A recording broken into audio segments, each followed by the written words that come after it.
Solar, solar लावणार आणि सबसिडीही मिळवून देणार। वाल्मिक कराडला खंडणीच्या गुन्ह्यासह हत्या प्रकरणात तुरुंगात टाका। हत्या प्रकरणातील आका लवकर आत गेला पाहिजे, आमदार सुरेश धस यांची मागणी।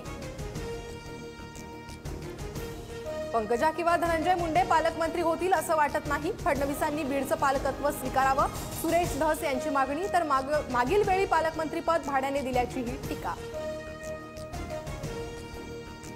बीड प्रकरणाशी संबंधित संशयित गुन्हेगार फडणवीसांच्या मंत्रिमंडळात, राऊतांचा अप्रत्यक्षपणे धनंजय मुंडेंवर निशाणा। तर महाराष्ट्राची परिस्थिती बिहारपेक्षा वाईट झाल्याचीही टीका। बीडमध्ये एवढी मोठी घटना घडून पंकजा मुंडे गप्प का, अंजली दमानियांचा सवाल। तर वाल्मिक कराडच्या अटकेसाठी दमानिया 28 तारखेला बीडमध्ये आंदोलन करणार। माझ्या वडिलांसोबत झालं तसं आरोपींसोबत व्हावं, आम्हाला न्याय मिळायला हवा, सर्वपक्षीय बैठकीत संतोष देशमुखांच्या मुलीची मागणी। मंत्री तानाजी सावंतांच्या 2 पुतण्यांना जीवे मारण्याची धमकी, तुमचाही संतोष देशमुख केला जाईल, पत्रात उल्लेख। धमकी मागे पवन चक्की माफियांचा हात आहे का, याचा तपास सुरू। बंगल्याच्या वाटपावरून शिवसेनेच्या मंत्र्यांकडून खंत व्यक्त, भाजपच्या मंत्र्यांना चांगले बंगले, मात्र शिवसेनेच्या कॅबिनेट मंत्र्यांना फ्लॅटमध्ये जागा दिल्याचा आरोप। नाराज छगन भुजबळ कुटुंबासह परदेश दौऱ्यावर जाणार, परदेश दौऱ्यावरून आल्यानंतर भुजबळ भूमिका मांडणार। राज्यात सरकारला 237 आमदारांचं बहुमत, आमदार रुसला समजूत काढा असं काही करावं लागणार नाही, भुजबळांची नाराजी असतानाच अजितदादांचं सूचक विधान। छगन भुजबळ नाराज नाहीत असं वाटतंय, 2 ते 4 दिवसात भुजबळ महायुतीत पुन्हा कार्यरत होतील, मंत्री संजय शिरसाटांकडून विश्वास व्यक्त। भुजबळांची नाराजी हा भाजप प्रवेशासाठीचा प्लॅन, अंजली दमानियांचा मोठा दावा। पदभार स्वीकारताच मंत्री ऍक्शन मोडवर, संजय शिरसाटांकडून मुलांच्या शासकीय वसतिगृहाला भेट देत पाहणी। तर बावनकुळेंनी शिफारसीनं बदल्यांसाठी येणाऱ्यांना फटकारलं। वणीतील सप्तशृंगी देवीच्या गडावर वक्फ बोर्डाचा दावा, मंत्री नितेश राणेंचा गंभीर आरोप।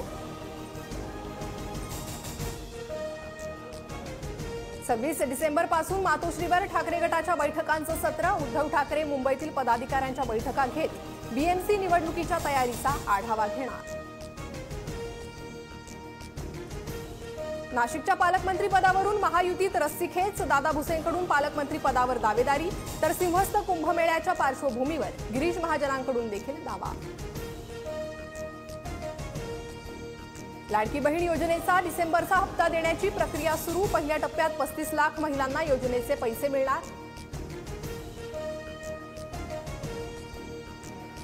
दिल्ली हायकोर्टानं नकार दिल्यानंतर पूजा खेडकर सुप्रीम कोर्टात जाण्याची शक्यता, सुट्ट्यांमुळे सुप्रीम कोर्टात सुनावणी न झाल्यास पूजावर अटकेची टांगती तलवार।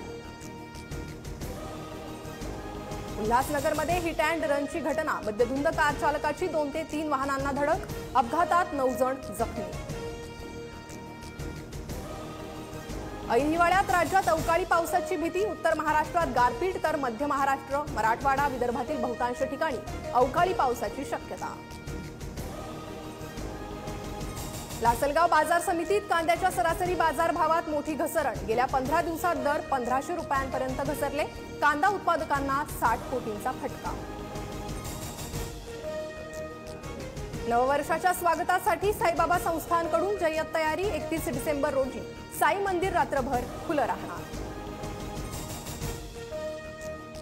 नाताळ आणि नववर्षाच्या स्वागतासाठी पर्यटकांची पावलं कोकणाकडे, 3.5 लाखांहून अधिक पर्यटक कोकणात, समुद्रकिनारे गजबजले।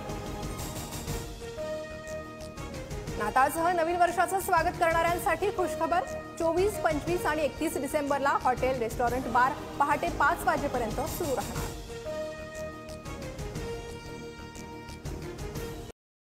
सोलार, सोलार लावणार आणि सबसिडीही मिळवून देणार।